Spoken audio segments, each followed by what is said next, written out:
Hello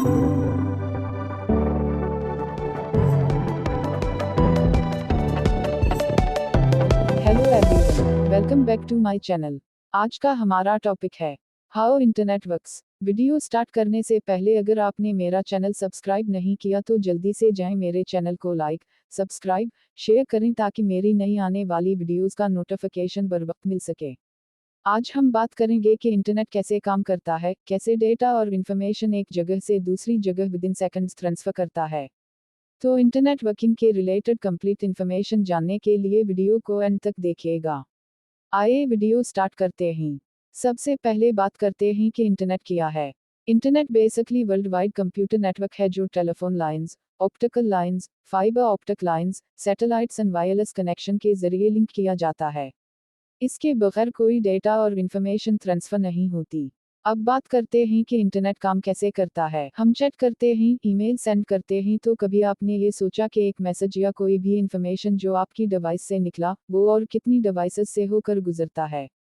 of course एक आपकी device और एक आपने जिसको मैसेज सेंड किया, इनकी डिवाइस में वो मैसेज जाएगा, लेकिन रास्ते में और कितनी डिवाइसेस यूज होती हैं वो आपको नहीं मालूम। बेसिकली टू मशीन्स में कम्युनिकेशन के लिए डजन ऑफ कंप्यूटर यूज होते हैं।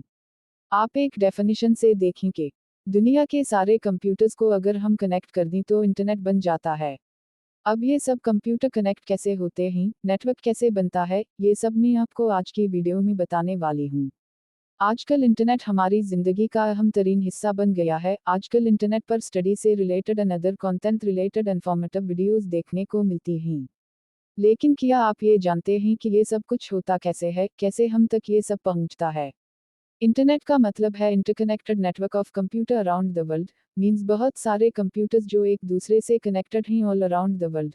बेसिकली कंप्यूटर्स को आपस में एक दूसरे से कम्युनिकेट करने के लिए हमें इन्हें लिंक करना होता है। इन कंप्यूटर्स को या हम वायर से अटैच कर सकते या वायरलेस अटैच भी कर सकते हैं।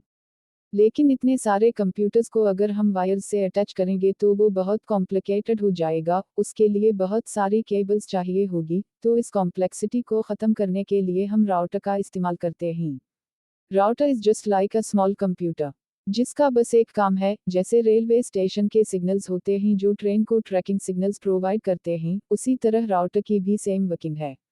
लेकिन 10 कंप्यूटर्स तक आप राउटर रख सकते हैं, अगर इससे भी ज़्यादा कंप्यूटर हैं। जैसे इंटरनेट की बात करें तो मिलियन ऑफ कंप्यूटर्स हैं, इन सबको कनेक्ट करने के लिए आप एक राउटर इस्तेमाल नहीं कर सकते। लेकिन जैसे मैंने बताया कि router is just like a small computer, तो हम एक राउटर को अदर राउटर्स के साथ कनेक्ट कर सकते और इन्फिनिट कनेक्शंस कर सकते, और ये अनलिमिटेड होता है। लेकिन यहाँ अब बात आती है कि ये राउटर हमारा है तो ये नेटवर्क भी बस हमारा है। तो अगर इस नेटवर्क को आपने दूसरों को भी डिलीवर करना तो उसके लिए हमें केबल्स इंफ्रास्ट्रक्चर चाहिए, जैसे हमारी इलेक्ट्रिसिटी और टेलीफोन के लिए होता। हम टेलीफोन लाइंस यूज करते हुए इंटरनेट डिलीवर कर सकते, और उसके लिए हमें मॉडेम की ज़रूरत होती है, जो कि टेलीफोन के एनालॉग सिग्नल्स को डिजिटल सिग्नल्स में कन्वर्ट करता है।